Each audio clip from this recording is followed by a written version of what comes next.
Well, Jeez, I I tell don't you, know. there is quite a selection. I tell you, I just can't decide what to have this time, Rich. What do you think? You know what? I was watching that Survivor show recently, and when that gal was eating those grubs, I haven't felt hungrier in my life. That was good. I'm going to go with the sautéed grubs in that nice white wine garlic sauce. Excellent. Well, last night I was watching. And of course a beer. I was watching the Wash it down. Animal Channel last night, and they were having a The dog Animal show. Channel. Right, and in honor of that, I'm going to have the fried Doberman Pinscher steak. Okay, buddy. Good. What are you going to have? I'm just going to have liquid refreshment this lunch. Oh, Liquid meal. well, this is quite an extensive menu. I'm going to have the businessman's lunch. I think a nice 6-ounce filet, medium rare, and I guess, 3 martinis. That should do it. Very good. How All appropriate. tax-deductible, yeah. Absolutely tax deductible. I'm buying, by the way. Hey, well, thanks. Because we're going to discuss business here. Yeah, that's all we're discussing this time. By the way, I have to ask you, who does your hair?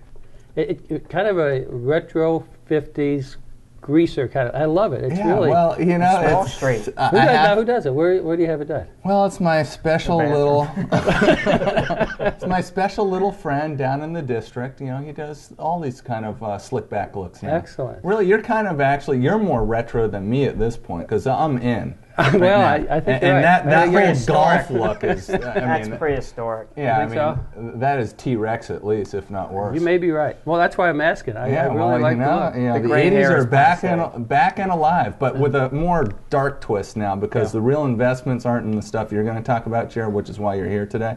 The real investments are in the black market. Well, and that's why I'm here. I don't know anything about that, so Well, I'm sure I'll learn something today also. You know, I'm sure. that's where the big money is, buddy. You gotta look rough to play that game, and I'm looking that. You look very successful. You have to have a high tolerance for risk, right? Yeah, very high tolerance, and for lead. Well, Jerry, I brought Jerry back in again today, guys. We're going from, we had him here last time to talk about recycling, where I think we learned a few things. And today he's going to talk about investing, and definitely his slant is going to be investing for your AARP years, and then obviously we'll chime in with our own bits Just so of everybody wisdom knows, and AARP stands for American AARP. Association of Retired People. Well, you should know, Jerry. Persons. You should know, Jerry. I'm not there yet. Well, we're counting down the seconds. But Well, when you pass 50, they start sending Yeah. you no, stuff. no. I think it's 55 to be a member. No, I believe it's 50. No, Well, they start. I think it's They start- 55. They start recruiting Well, at 50? they start recruiting at 50. Then I could be wrong, Yeah. but I'm not a member. I I'm think not it's joining. 50. Yeah, You're I not wouldn't joining? join them. They're just a bogus lobby. Oh, Anyway, that's not interesting. bad. Well, I appreciate your opinion. So we're going to talk about, I mean, you tell me exactly, but I know you were talking about investing, but I think it's more than that. It's investing with an eye on the AARP years, right? Well, yeah, retirement planning is, I guess you'd call it. You know, it's interesting. A couple, 3 or 4 weeks ago, my wife and I were at home, and she was relating to me, I guess President Clinton was requesting funds, and what he wanted to do is he wanted to have some adult education programs that would teach people how to balance their checking accounts, their bank balances. Yeah, this is no lie. And you know, and evidently there are a lot of people in this country that cannot do a simple task such as balancing, you know, reconciling a bank statement. And you know, we got to talking about that, and I was, my mouth was wide open, and you know, my wife says, "What's the matter?" I said, "You know, think of what we're saying here is, we have people that are out functioning in this society who can't balance their bank statement. President Clinton is saying we need to educate them. We need to teach them how to do this." Where I come from, we have something called the public school systems that, you know, people attend for 12 years of their life, and we have people who go through the system and they can't do simple functions such as balancing a bank statement. Your answer and again, is you know, here's the federal government. The problem is not people can't. You know, you don't fix the problem by starting a whole new education system that teaches people how, you know, adults how to do simple tasks. In my mind, you go back to the school system. That's their responsibility. If you're going to, prepare you for life. Jerry, and we're doing Jerry. You just don't understand the mind of a bureaucrat. It that's isn't to exactly. condense. It's to grow. Well, that's exactly right. And it's amazing. And again, if I was a school teacher or a principal, I'd be somewhat, insulted by, our president saying we have people that we are graduating from our school systems who can't do, some very basic functions. But that's the reality, and I guess we have to go from here. But to get back to the topic at hand, retirement planning. I do want to talk about that, and it involves a lot of work. It isn't something that just happens.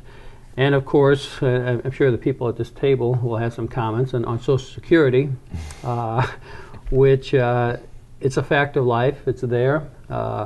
Whether it's good or not can be debated, but a lot of people in this country certainly rely on Social Security as their sole source of income after they retire. Mm-hmm. And I mean, in my mind, that's just that's a shame that we've gotten to that point. And I think we have to really do some work to take some of that responsibility maybe away from the government and put it back on the individual, so that they can, in fact, do some planning. So you have more when you retire than just basic food, clothing, shelter, and medical coverage. Well, we're going to have a hard time debating and arguing that point with you, Jim. Well, I'm sure you will. where did it, just for starters here, where did this notion of retirement ever come from anyway? That's a good, that's an excellent question. Certainly, in today's environment, when unemployment is 3%, the last thing you want is some very capable and knowledgeable people leaving the workforce. We need them right now. But you need them for what? I mean, isn't it the purpose of work is for the individual to get what he wants and then get out?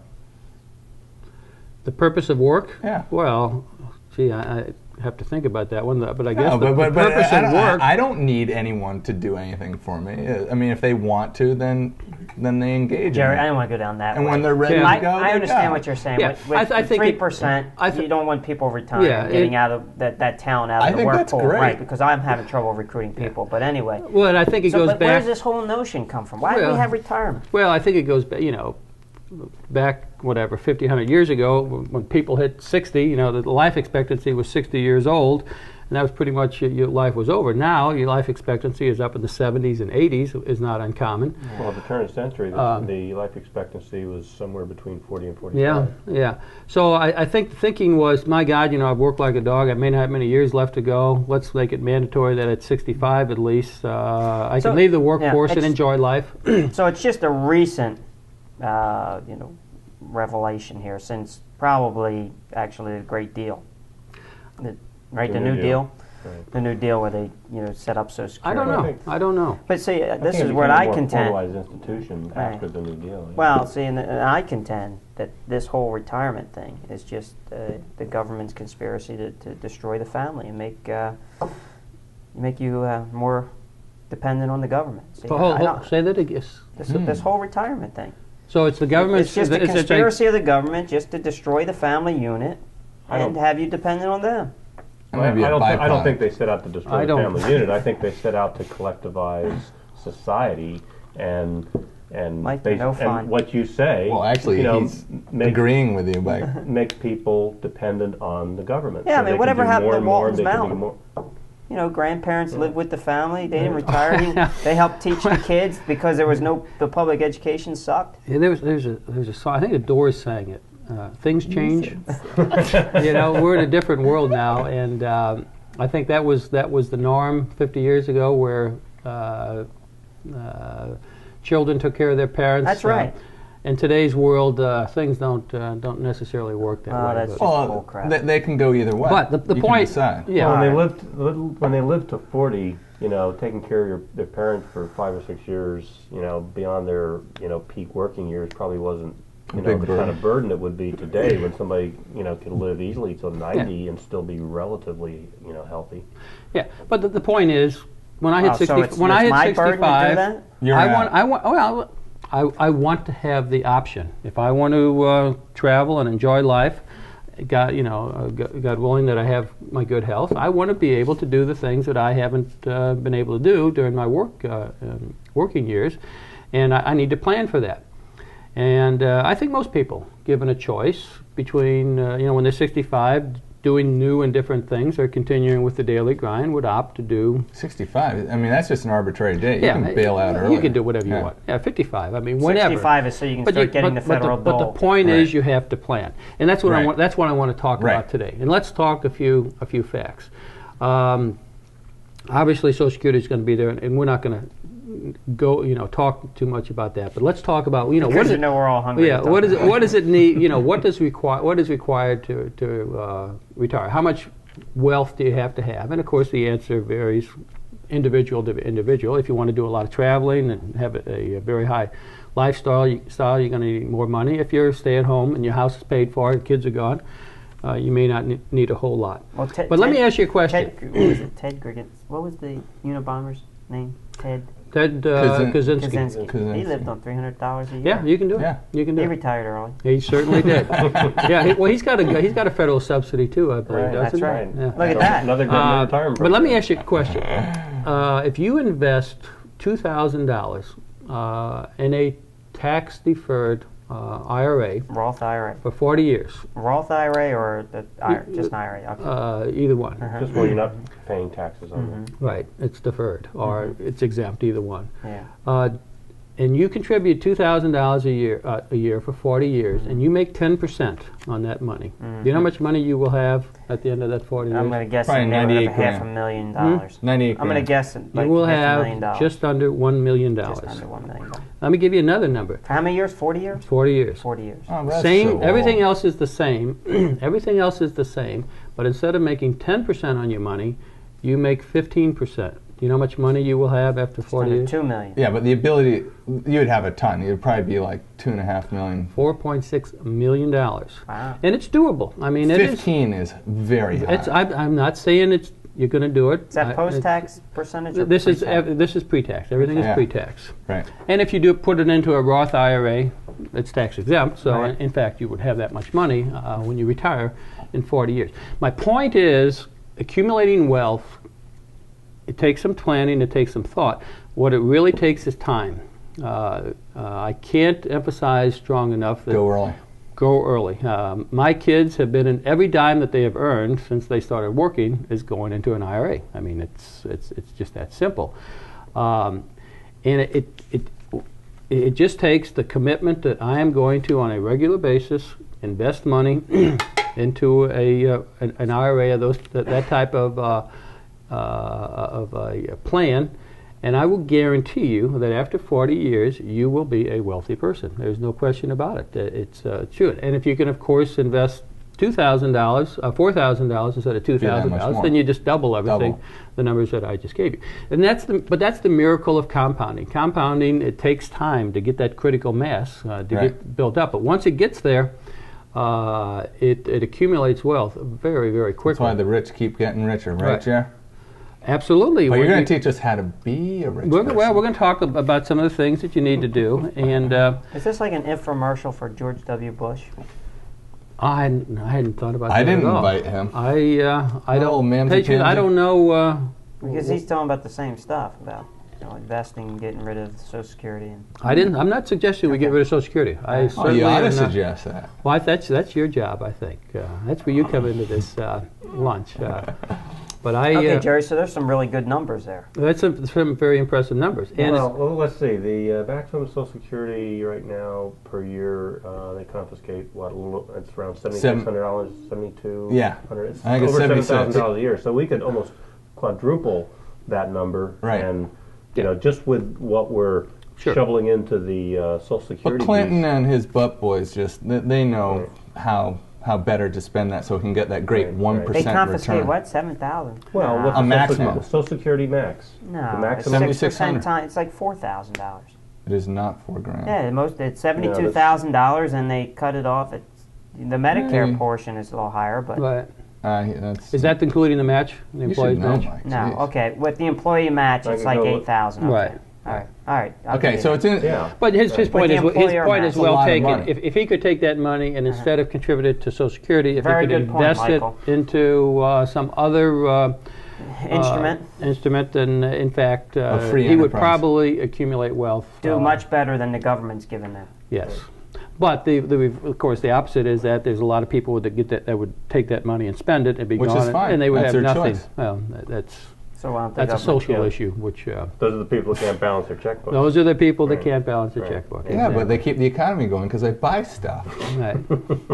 But anyway, but the secret is, to start early. Number one, start early, be consistent, and have a plan on how you're going to get there. Because I agree with you. Earning 15% a year over 40 years, that would be a very the real market impressive rate of a return on average is what, Jer? Over the past 40 years, if you look at stock market, real rate of return, not inflation included. Yeah, the stock market. Yeah.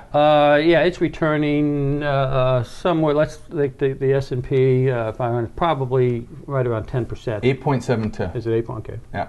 Yeah. That's which is the real rate of return. Now you throw inflation in there, if you take it over if you take it over the past 20 years, it's a lot higher than that. Probably with the recent surge and all the technology stuff. Yeah. So you're right. It would be a tough to do 15%, but I think somewhere between 10 and 15% over the next 40 years is certainly doable. Well, that's certainly impressive numbers. $2,000 a year almost gets you $1 million. Yeah, and even if you're under that a little bit, so what? You still have more than enough money. I mean, shoot, $800,000. Hell, I could probably live off of the interest off of $200,000. The way I live. I mean, as you can see, I don't like to shave. Well, you look very successful, though. So I have to assume on your wardrobe, you probably spend $10,000-$20,000 a year. Let's see. I think I have added it up. I think I'm up to at least $10,000 right now. $10,000. But I could drop like that. I mean, give me a gun, and I'm pretty much set. I just got to buy a little lead every year. But let me. I have my 10 points to win. Okay, let's start with those. Jerry's 10-point program. Yeah, we should have done bullets. And I will tell you, I have my bullets. But number one, we could put them on the screen. We could have done that. Later, Mike. Number one is not taking out an IRA. Number one is contribute to the max of your company's 401 program. Bingo. That is do that. Absolute number one, and particularly if they match. That money obviously bingo. Is tax deferred. The earnings on it are deferred. And of course, the match is free money. And so instead of having $2,000 a year, let's say you could put $3,000 or $4,000 a year into that. Again, you do the math. The numbers accumulate extremely nicely, quickly. So that's number one. If you don't work for a company that has a 401k, you can take out a 401(3). The government has some other plans that allow you to contribute monies into investment programs, which are tax deferred, and certainly greater than the Roth IRAs, which is limited to $2,000 at the present time. So that's number one. Invest in your company's 401k to the maximum that you can. Do all of that money should be invested before you think you invest into the IRA. Then, of course, number two, invest in an IRA. And again, if you can... on top of the 401k? This is number two. Yeah. Number one, you take care of the 401k investment first. That's number one priority. Yeah. Number two, once you've satisfied all of the requirements there and invested that to the max... But a lot of times you can't. Like, if you max your 401, you can't do an IRA. Sir, I because there's limitations. I do an IRA every year. How? There's a limitation. I thought there's a limit. No, they're two completely different. But there's programs. a limit to your Roth IRA. You can. That's right. If you make over, I forget what it is, $80,000 a year, something, you cannot contribute to a Roth IRA. It will be a regular IRA. Now, the advantage of a Roth IRA is it's never taxable. It's already been taxed. Well, don't say never taxable. Right. Now, did they change the rules on that recently? Because I thought... No, there is no link between the 401k and your IRA, two completely separate programs. Okay. So what I'm saying is, number one, invest to the max in your 401k plan. 2. Then once that's done, number 2, IRA. do an IRA. And again, invest the max that you can. And again, invest as early in the year as you can. The sooner you can do it, the better. Excuse me, you may be thinking, there is a link between your pension plan and your 401k. If you're highly compensated, it only affects you. I mean, there's a certain limit to how much can be contributed, and you might, in effect, contribute more than you ought to a 401k, and you get the money back. No, okay. 3? Number 3, everybody should have a budget. They should, and obviously you need to budget for your clothing, your food, your education, housing, what have you. Why? But well, most people have to. Let me correct that. But an important part of that budget is investing. I mean, you need to have a item in your personal budget that you do every year that says, this is how much money I am going to invest, and stick to that budget and do it. See, I think that's for people that have to buy a lot of stuff. For like, I hardly buy anything. It's like, so I have like a big wad of cash and I just invest it all. That's you, and I think that's great. If you can do that, if you don't have a lot of day-to-day living expenses, and you can invest a lot of money, more power to you. And I certainly encourage you to do everything you can. Well, but most people, it's incredible. Most people like to buy junk. I talk to people. I say, do. I can't afford to invest in an IRA. Well, then the question is, well, why not? Well, everything goes. Well, do you have cable TV? Well, yeah. I need that. Do you have HBO? Do you have a jet Cinemax? ski? Well, yeah, I need that. And that's my point. If you really sit down every year and look at, where's the money going? I can almost assure you, everybody can find money. If they can find money for cable TV, you can find money to invest in an IRA, and that's my only point. It's there. Just do it. And stick to it. Number 3, and this goes back to balancing your number 4. Going back to balancing your checkbook. Everybody should read a personal finance magazine. I don't care if it's Money Magazine. I don't care if it's Smart Money, Worth, Kiplinger. One of those magazines, just to keep abreast on what's going on in the world of business, and give you some ideas on where to invest your money. But why spend all that effort and time? Why not just go into an index fund? And then don't have to be worried about it. That's a good point. And again, a lot of studies have been done on that. What's the best way to invest your money? Should I pick individual stocks? Should I invest only in high tech? Should I invest only in health services? Right. And you're absolutely right. Studies over the past 50 years have determined that in the long run, you can't beat the index. Right. I mean, 1 year, obviously your tech funds are going to do better. Right. Explain what an index is. An index fund is basically is a mutual fund that invests in something such as the Dow Jones Industrial Average. The most popular one is the Standard & Poor's 500, which are basically the 500 largest corporations in this country. And it takes no management. All on a part of the fund that you invest in, all they do is they invest equal amounts of cash in each one of these 500 companies. So the idea is that if some of the companies have good years and others have bad, there'll be an offset. And over the long haul, the average of that fund will beat any trend that you try to follow. I mean, it's been proven time and time and time again. Which is that is the essence of a portfolio, is a balanced mix. Yes. Absolutely, right. Jerry, I remember you giving me this very lecture.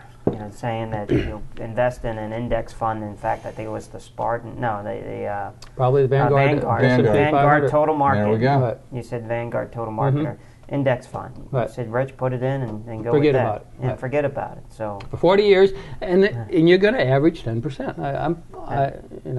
I won't be here 40 years from now, but I am willing to bet that if you invest $2,000 every year in Vanguard's Index 500 fund, you will be a millionaire. You will be a millionaire.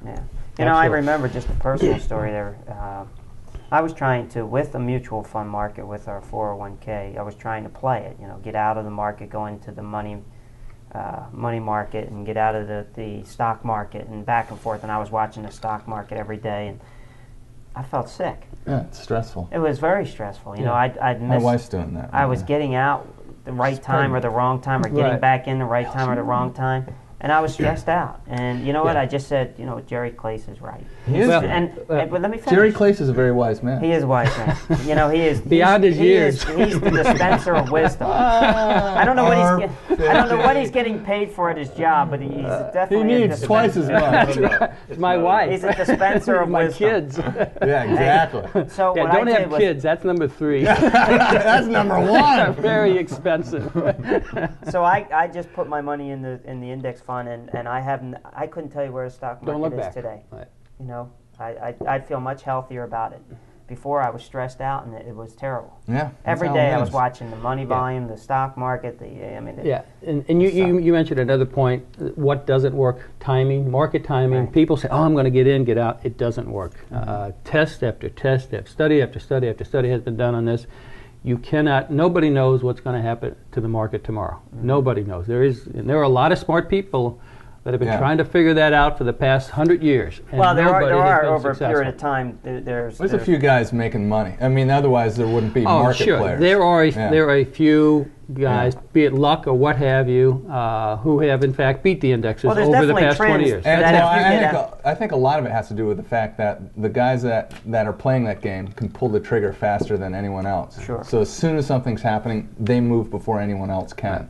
One of the best gurus in the world of investing in the market is Peter Lynch. Right. And he's written some excellent books, and I certainly encourage everybody to read some of his books. But the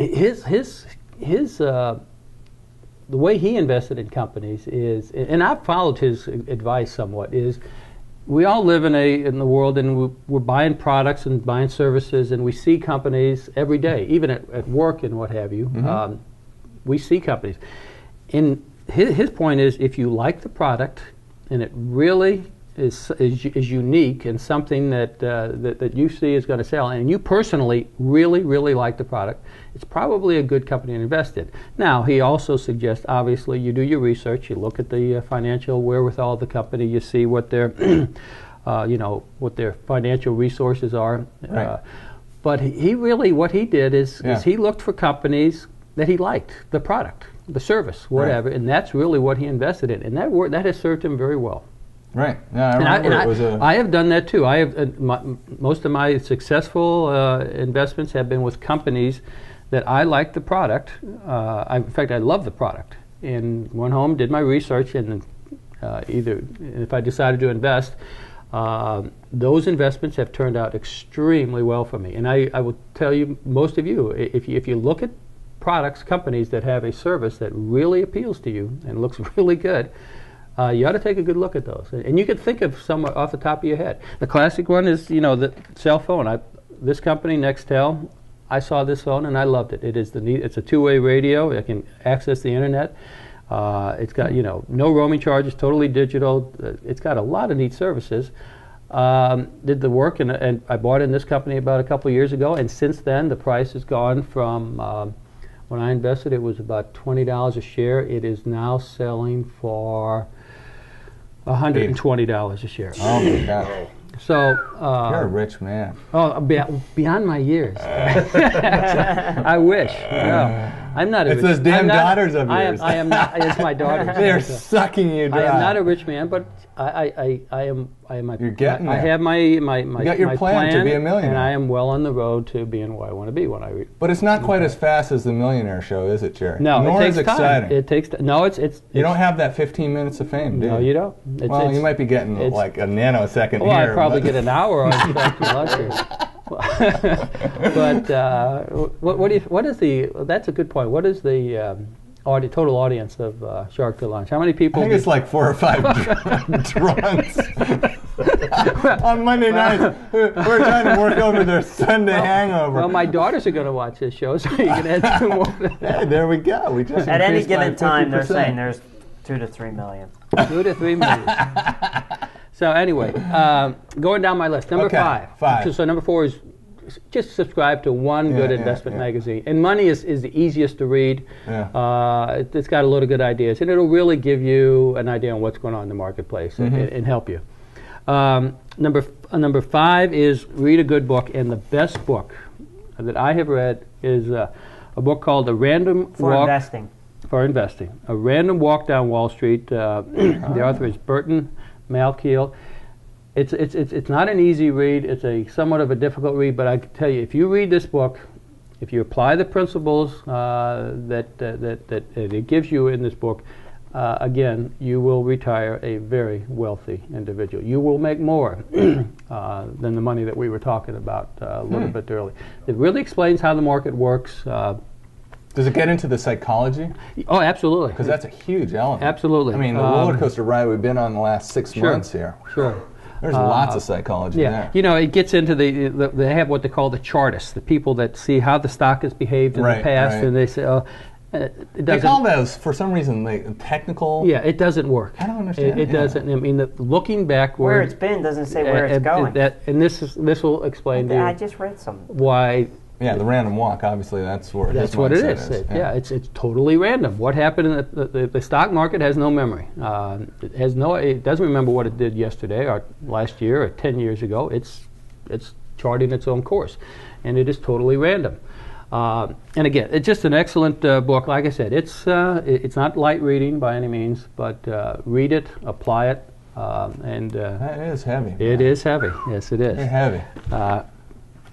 So anyway, that's another one. Now, again, all this is, now I'm assuming that you have done everything in your 401k and your IRA, that you've taken care of that. Close. Okay. That now, IRA thing. Now we get beyond that, and as we talked about, mutual funds. And your IRA and your 401k, you can invest in mutual funds, and I would certainly say that investing in a index fund such as the S&P 500 is a great place to put your 401k and your IRA money. But now, once you get past that and you have some additional money you want to invest, I strongly suggest that you start off with mutual funds. Mutual funds are a wonderful invention. You can take a little bit more risk without really going off the deep end. In other words, you can invest in a mutual fund that specializes in high-tech stock without buying just 1 or 2 companies. It's going to invest in maybe 20, 30, 40, 50, 100 companies. So you're kind of diluting the risk that each company's performance might have. A couple of rules about investing in mutual funds. Number 1, never, ever invest in a fund that has a load of any kind, be it a front load or a back load. A load being? A load is the fee that you, if let's say a mutual fund has a load of 5%, and it's a front-ended load. What that means is you give them $1,000 to invest, and they invest, what's 5%? $950. They invest $950. They put $50 in their pocket. So already you're in the hole $50. Right. And the reason I'm saying that, if in fact you got something for that $50, I would certainly encourage you to invest in a loaded fund. But again, all the studies have shown that day in, day out, on a average return over the years, a loaded fund and a non-loaded fund perform pretty much the same. So why give $50 to somebody to invest in a fund that's going to perform just as well as a company that has a fund that doesn't have a load? What I deduce from your comment then, Gerry, is why would you go into anything that isn't a standard type index fund? Well, because everybody needs a little excitement in their life, even you, Crawford. And I have lots of excitement. we all like to. We all like to. I go on top of mountains in 40 to 50 mile an hour winds for excitement. Because there's a place for this. There is a place for taking a little additional risk for being. But you can still do that with an index fund, like you said. You can go into high tech. You can go into targeted areas. I mean, high tech, whether it's index or not, that's a ride. Plus, my wife is going into selective high tech, which is a total ride. I mean, my God! But her brother's in that industry, and he's trying to guide her through the minefield. No, I invest in. I have some money in some high tech and some healthcare funds. Well, yeah, you were just fondling your phone. Well, that's an individual stock. Yeah, I agree. So that's a lot of excitement. That's a lot. Yeah, it is, and it makes the investing life a little bit more interesting. Yeah. But be prepared. You probably lose some money some years. Right. That's another interesting thing. Is I was talking to somebody here, and I've talked to a number of people over the years, and I would ask them, how did your funds do? How did your investments do over the past year? it's amazing. First of all, how many people don't know? I don't know. My broker said I did okay, so I guess I did okay. I mean, it's amazing how many people don't know really what the return was on the money that they have invested. They say, well, the broker said I had a good year, so I had a good year. Then there were a lot of people out there who just say, well, what kind of return did you have? In 1999 is a classic year. A fellow, 3 or 4 months ago, I said, how'd you do? He said, great, I got 15% last year. Well, that's terrible. The market was up 25%. I mean, you really had a lousy year. Yeah. So know what you're comparing. When you say I had a good year, know exactly what you're comparing to. 15% in 1990 was not a very good year. 1999 was not a very good year. So always, and I would suggest that you set as your benchmark the S&P 500. Look how that has done every year, and compare how your investments did compared to that. And if you beat it, then you're doing a great job. Why not go with the whole market rather than just the top? That's the S&P 500 is a convenient one. It's in the newspaper, published in the newspaper. It's very, and the difference is not going to be great between the total market and the S&P 500. So the S&P is a very convenient measurement tool. So use that and measure your performance against that. And don't tell me you had a great year if the S&P went up 20% and you earned 13%. That ain't great. Right. Yeah, because it's relative. It's opportunity cost, right, buddy? Absolutely. So know that. Number 7. Are you with me? I'm on the edge of my seat. I'm glad I'm recording this. I'm wondering when the no kids come in. Yeah, well, that was number 1. That's number 0. No kids. Kids are the most expensive. They are. They cost you an early retirement. And everybody thinks. I remember somebody talking about not having kids so they can retire I blew it. Now he's got a freaking crop. And you think, when they're babies and when they're born, man, they're really expensive. Man, you don't know what expense is till they go off to college. Yeah, and they go off to England for school and then over to China. But see, what people aren't realizing here, each one of these are choices. Oh, I understand. Sure. Yeah. You made the choice there, buddy boy. No, I understand that, but I'm just saying how one is educated is a complete choice, though people assume otherwise. That's another show, though. No, right. This is the investment show. This is the investment show. So anyway, number 6 is invest only in no-load mutual funds. And when I say no-load mutual funds, some of the great ones. Vanguard is outstanding. They're in Philadelphia. They have an 800 number. You can get it. Fidelity, half of their funds are loaded, half are no load. But again, if you stay with a Fidelity, a no load fund, just so everyone knows, like Mike knows what that means, is that they just charge an annual fee.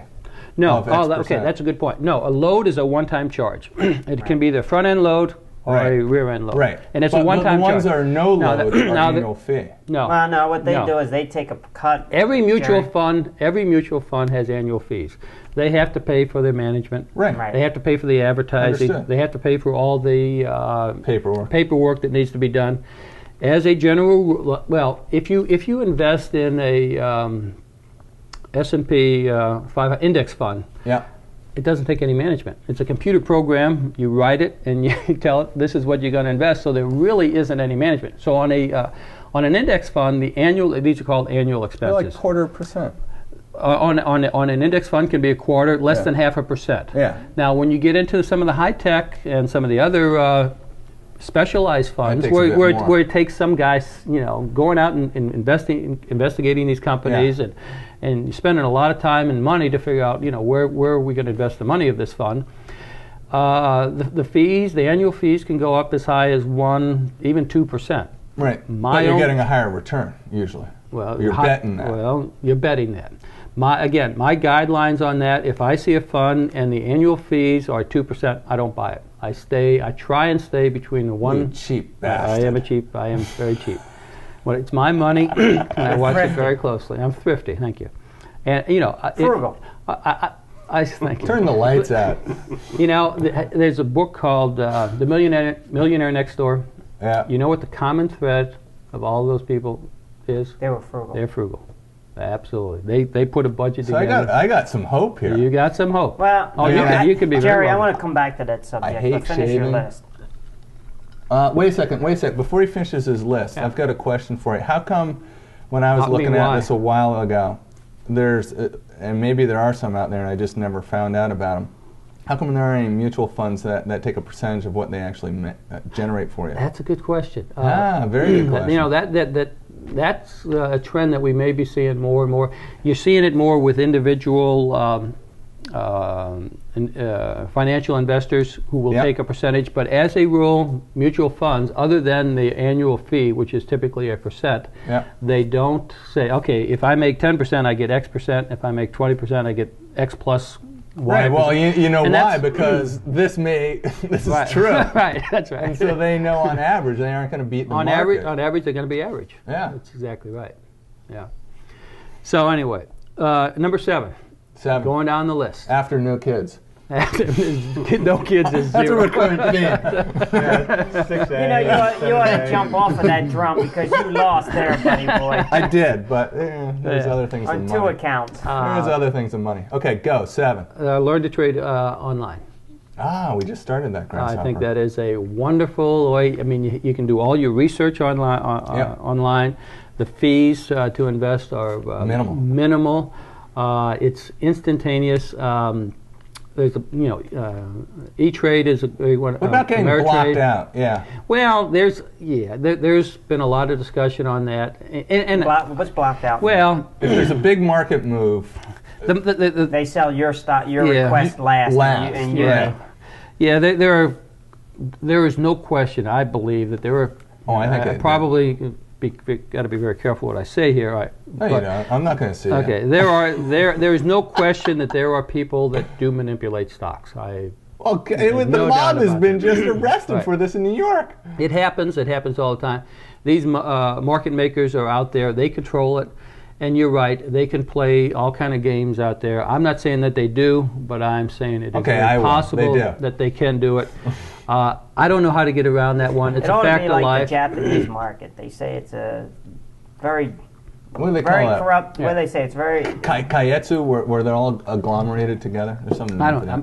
All I'm saying is don't get hung up on that. It's everybody has to deal with that. Other than well, I'm talking about when you trade online, you're trading into some, whether it's Ameritrade. Yeah. Right now, Ameritrade is going out and making the purchases there. Actually, they go through a third party. But right. But so if you put in a request, sell my 100 shares of XYZ company, by the time they go down through their list of all the people that put in the request, by the time they get to sell yours on the floor, the price has already done this, and you're selling it at where you bought it. That's what I'm talking about. Sometimes as a small guy, that happens. But do they? And that's going to happen anywhere. But for Ameritrade or what's the other major brand? E-Trade. There's E-Trade and there's probably a dozen others. Gazillion of them. Yeah.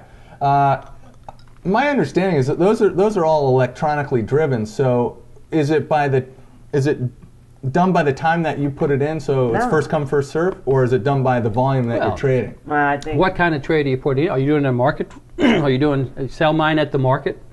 Right. Let's say it's sell market. Is it first come first serve? It'll be okay. Whether it's 100 shares or 1,000 or 1,000,000. That's the way it's supposed to work. I'm not saying it always works that way. I'm just asking the question. So at least from the E-Trade position, it is whoever goes in there first goes in there first. Doesn't always happen that way. Because of why? Is it a mechanical issue? Because there are people there are these market makers. Are you talking about the guys on the floor? The guys in the huge rooms. the rooms, right? Yeah, in the brokerage offices that are really cigars. responsible for making the market for that particular stock. They really control what's going on, and I'm not saying they do, but they can manipulate those prices sometimes. And they can create artificial markets. If a market maker sees the stock is going down, he can go in and buy, absolutely, and drive it back up, and then that's not a bad thing. If you own that stock, you're loving that. And then, just as you're unloading it at that low price because you see it going down, he's sitting back there saying, "Okay, I'm getting ready to to buy some more shares," and he knows it's going to go up, and he's going to count on you to sell it because you're seeing it going down. Yeah. So but don't get hung up on that. Yeah. That's the thing that I'm concerned about the online trading is that if you put in you buy a stock at $20 and it goes up to 120. Yeah. And then you say, I'm selling, and all of a sudden you see it go to 119. You Tick, say, tick, I'm going to tick, sell tick, now. You put your order in to sell. It might be a herd of people or the makers, whoever is put. By the time they get around to taking your order and putting it in, it's down to $20 a share, and you've made nothing. That's right. But that's why E-Trade is better, because you aren't relying on some guy with possible ulterior motives who said, okay, here are my clients. I'm dealing with my big boy first. I mean, that's there's the a beauty central of it. clearinghouse They still do that that. controls all that. They still do that, I mean, Crawford. E-Trade is going through, I think, night to make all their purchases of stock. And like every other online investment company is doing, they're going through, I think it's night, who they're mostly going through. It all goes into the same house. Mm-hmm. But so your little piddly order could, by the time you make it, you lost that 120. You thought you made $120 a share. You lost it all. You could have. But I still, what I'm saying is, and I understand what you're saying, and I think I understand what Jerry's saying. Up during that period. Yeah, it could have gone up, and well, so you could have start gone selling better. when you see it hit 120 and it goes 119, 118. You say, boop, sell. You think you're selling at 118? That's glass half empty. Oh, and that's another thing. You know, you can put what's called a stop. Right. Let's say the stock goes up to 120, and you say, okay, I'm going to protect myself. I'm going to put a stop at 110. Well, it could fall right through that 110 in no time. Yeah. It could never even hit 110. It could go from 113 down to 105 in the. It'll jump right over your stop? Oh yeah, sure. That's called the gap. Absolutely. Beep.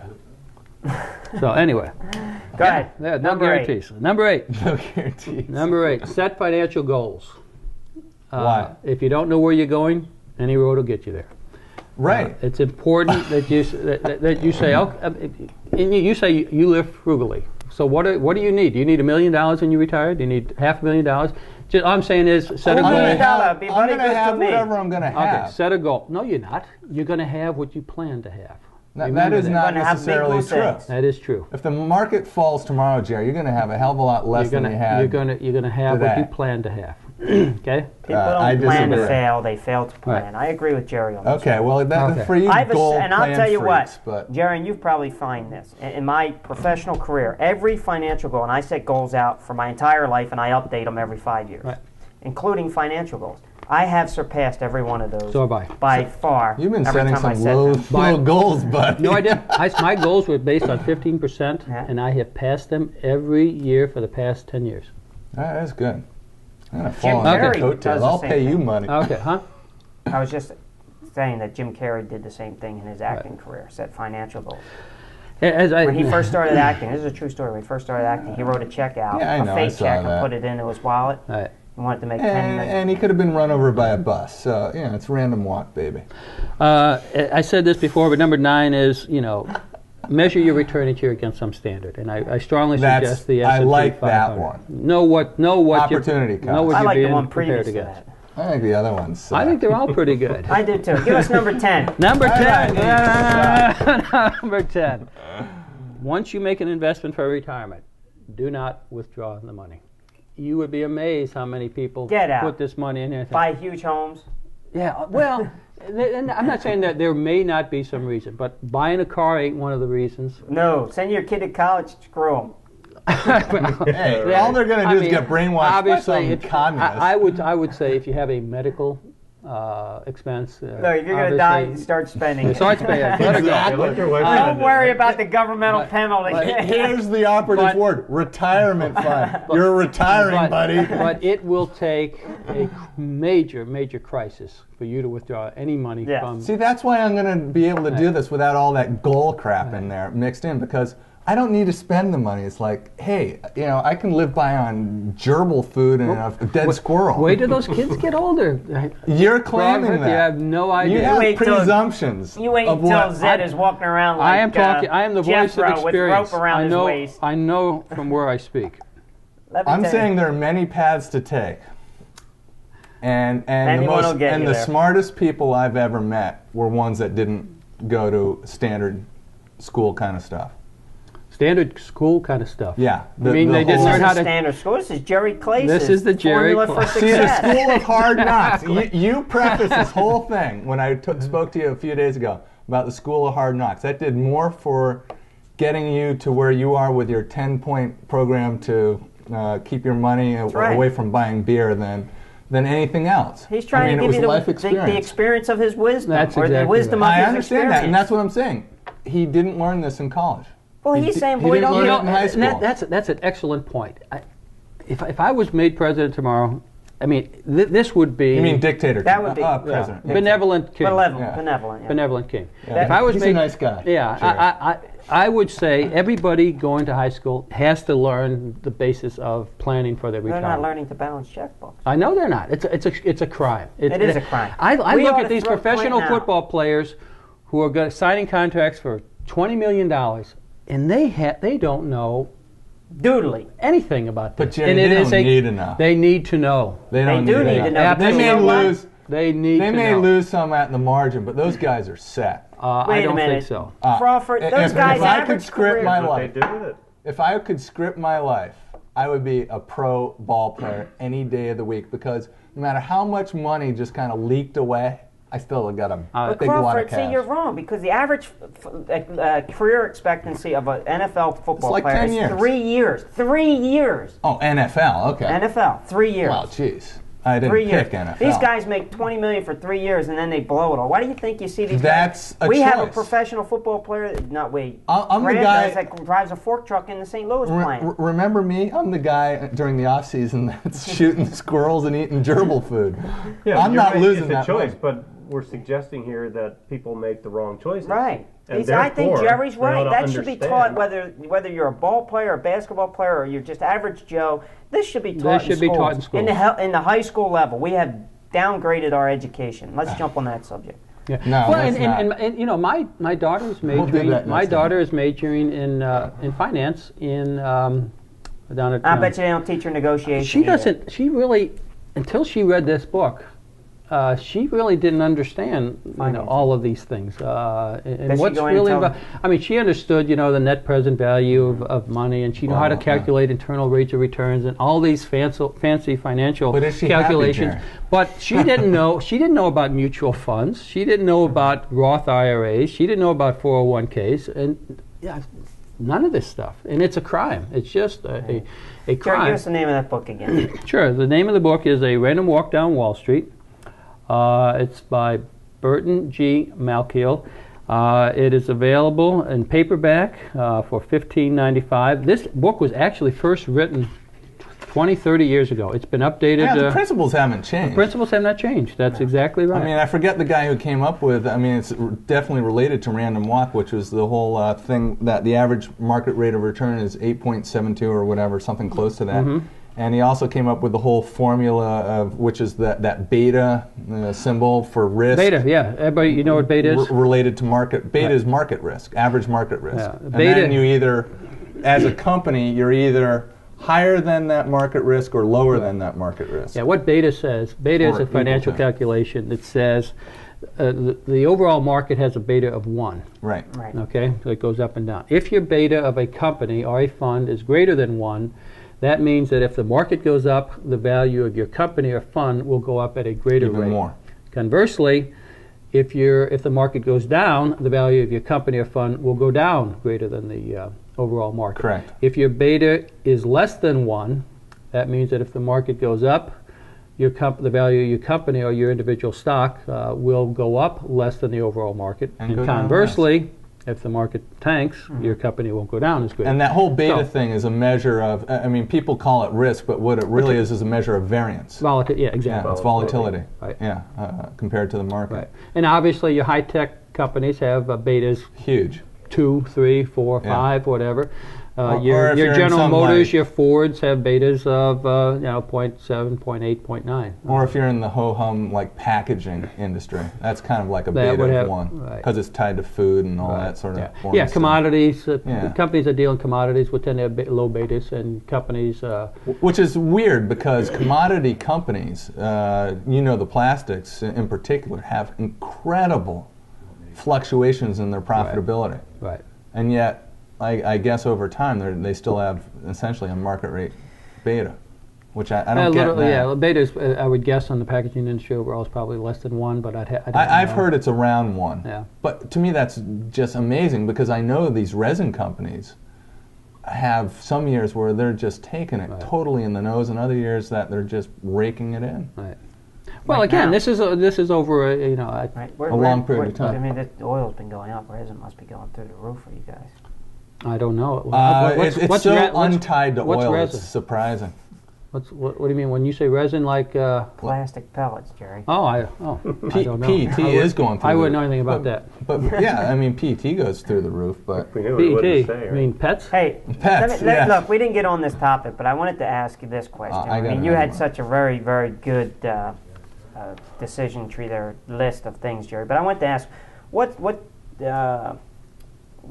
the discussion between do I live for now and spend my money and enjoy it, and then when I retire, I may have to wait a little longer, but I've had a great life, and maybe I'll do a little less. The time value of money. How about the time value of life? It has nothing to do with it. Right. Sure it does. What about? Let me give you. What about these stories? Like you heard. I'm sure everybody heard about the woman that had gone to the library every day and she scraped around for food and everything. When she died, she had $4 million portfolio and she lived in squalor. So I mean, so what's your point? She did great. So she did great. She probably, without knowing it, she probably followed every one of the items on your list, including the no kids. Right. And yet she lived like she had a barren life. She lived like a pauper. No life. And she was wealthy. $4 million. That's a personal decision. We all have to make those but types I'm of saying decisions. one can, and I am totally with Rich on this. One can get so hung up with this kind of stuff, that you miss out on life. Sure, absolutely. Right, you're so focused on being 65. Next thing you're at 65, you say I'm a millionaire, and you said. I couldn't agree with what the hell did I do? I couldn't. You know what I mean? No, what she didn't do. Where did things go? What she didn't do was say, "What is my goal?" Her goal was. All right, so she missed something. Is that the?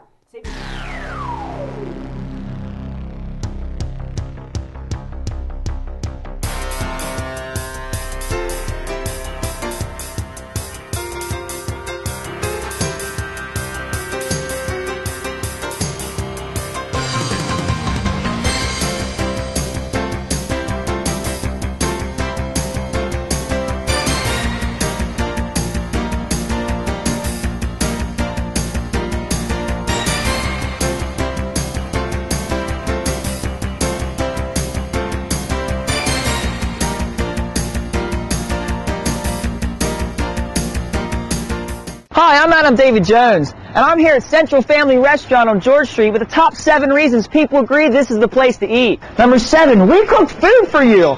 Number 6, dude, you're out of pizza pockets. Number 5, we're not a product of China. Number 4, all right, I'm going to say it, your wife's cooking's bad. Number 3, Carol's kid needs to eat too. Number 2, we didn't accept any bailout money. And the number 1 reason to eat at Central Family Restaurant is... It won't make you eat your peas!